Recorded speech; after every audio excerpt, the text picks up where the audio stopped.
और देखिए West Bank से ही बड़ी खबर आ रही है जहां पर आमने सामने की फायरिंग हो रही है।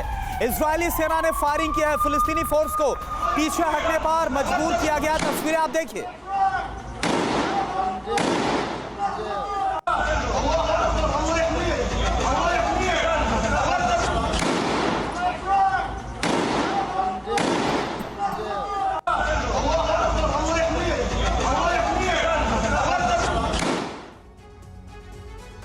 तो वेस्ट बैंक के इस इलाके की आपने तस्वीर देखी, कैसे गोलीबारी हो रही है, आमने सामने की जंग चल रही है, ये आपने देखा। आइए वेस्ट बैंक में इजरायली ऑपरेशन की डिटेल पर एक नजर डाल लेते हैं। वेस्ट बैंक में इस वक्त चल क्या रहा है, इजरायली ऑपरेशन को कैसे अंजाम दिया जा रहा है। वेस्ट बैंक के कई इलाकों में इजरायली फोर्स इस वक्त मौजूद है और रामल्ला और अल-बिरे पर कंट्रोल की खबर भी सामने आ रही है कि यहां पर पूरी तरह से कंट्रोल कर लिया गया है और यही वजह है कि जबरदस्त रिटेलिएशन भी वहां पर देखने को मिल रहा है, आम लोगों का भी और हमास के लड़ाकों का भी।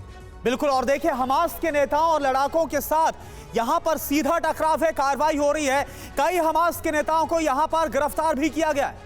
जी हां, कई इलाकों में लगातार फायरिंग की खबर सामने आ रही है और ये फायरिंग की तस्वीरें भी लगातार हम आपको दिखा रहे हैं। देखिए ये तस्वीरें जो हैं वेस्ट बैंक की तस्वीरें हैं, इनमें आपको साफ तौर पर नजर आएगा ये लड़ाके और उधर इजरायली फोर्स के जवान आमने सामने की जंग होती हुई नजर आ रही है। और ऐसी तस्वीरें वेस्ट बैंक के भी कई इलाकों से सामने आ रही हैं जहां पर इजरायली ऑपरेशन बड़े पैमाने पर चलाया जा रहा है। गाजा पट्टी से अगर आप कंपेयर करेंगे ये इलाका काफी शांत माना जाता था। यहां पर यासिर अराफात की जो पार्टी है, फतेह पार्टी, उसकी सरकार है और महमूद अब्बास जो हैं फिलिस्तीन के राष्ट्रपति, वो भी वेस्ट बैंक के इन्हीं तमाम इलाकों का प्रतिनिधित्व करते हैं, रिप्रेजेंट करते हैं इन तमाम इलाकों को और यहां पर भी अब जंग चल रही है। लेकिन राजेश जी, मैं सवाल आपसे पूछूंगा गाजा बॉर्डर से जुड़ा। गाजा बॉर्डर पर हम देख रहे हैं पिछले 2-3 दिनों से लगातार 1000 टैंकों की तैनाती है, भारी फोर्स वहां पर डिप्लॉय की गई है, लेकिन फिर भी ग्राउंड ऑपरेशन शुरू नहीं हो पाया है। इसकी क्या वजह आपको नजर आती है? समीर, बहुत अहम सवाल है ये और आपके इसी शो पे कई बार मैंने पहले ये भी बोला था कि आसान नहीं है शुरू करना, तो ठीक है लेकिन उसको अंत करना आसान नहीं है क्योंकि ये लोग जो टनल्स में घुसे हुए हैं और सिविलियंस के पीछे हाइड करें। आपने अपने शो पे ही बताया कितनी सारी कोलैटरल डैमेज हो रही है, कितने सारे सिविलियंस की जान जा रही है, लेकिन ये इसलिए हो रहा है क्योंकि इनके पीछे है हमास। तो इनको कैसे सामने से हटाया जाए? ग्राउंड ऑपरेशन तो आप टैंक लेके पहुंच गए, उसके बाद क्या? उसके बाद सिविलियन के ऊपर गोले दागेंगे आप? तो जो रणनीति है उनकी वो किस तरह से अनफोल्ड होगी? ज़रूर है उनके पास रणनीति होगी।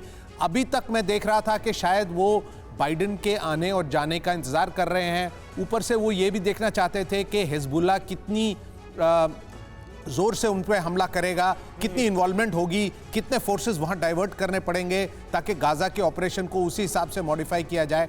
पर लगता अब ये है कि वो घड़ी आ गई है जब के ग्राउंड ऑपरेशन शुरू होगा, पर मेरे हिसाब से जल्दी में नहीं जाएगी क्योंकि बाइडेन की एडवाइस भी उनको, यानी कि ग्राउंड ऑपरेशन शुरू होगा ये एक रियलिटी है, लेकिन अभी ये तुरंत हो जाएगा ऐसा नहीं है। सभी चीजों को देखा जा रहा है, भापा जा रहा है। इन सब के बीच एक और बड़ी खबर, गाजा में लगातार टारगेट पर है मेडिकल सुविधाएं। 11 दिन में 111 से ज्यादा अस्पताल तबाह, हमले में 22 से ज्यादा एम्बुलेंस नष्ट हो गई है। आल अहली अस्पताल पर जो हमला हुआ इसके बाद से तनाव और ज्यादा बढ़ गया है, जिसमें 800 से ज्यादा लोगों की मौत हो गई थी।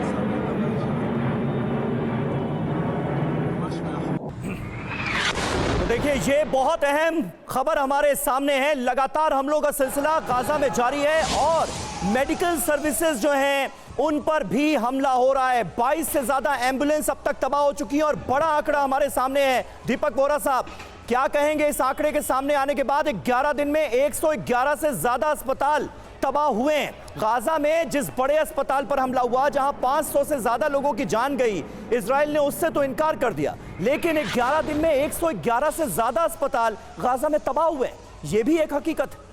आपने सही कहा, लेकिन ये अस्पताल नहीं है, इनको क्लिनिक्स कहा जाता है, जिन्हें हम मोहल्ला क्लिनिक्स कहते हैं। इसमें छोटे बड़े अस्पताल, क्लिनिक्स सभी शामिल है। बट ये भी सही है सर कि ये जो आतंकी संगठन है हमास, उसने इनका फ़ायदा उठाया है अपनी फोर्सेस को वहाँ रखने के लिए। टनल्स वगैरह की जो आप बात कर रहे हैं वो उसके नीचे हैं। मेरा ये मानना है कि ग्राउंड ऑफेंसिव अभी नहीं होगा, वो दूसरा एक तरीका देख रहे हैं। और सर एक चीज़, गिव मी 30 सेकेंड्स, आतंक को ख़त्म करने के लिए दो चीज़ें ख़त्म कर दीजिए, एक पैसा उस संगठन का ख़त्म कर दीजिए और एक मीडिया अटेंशन, ये उसकी ऑक्सीजन है।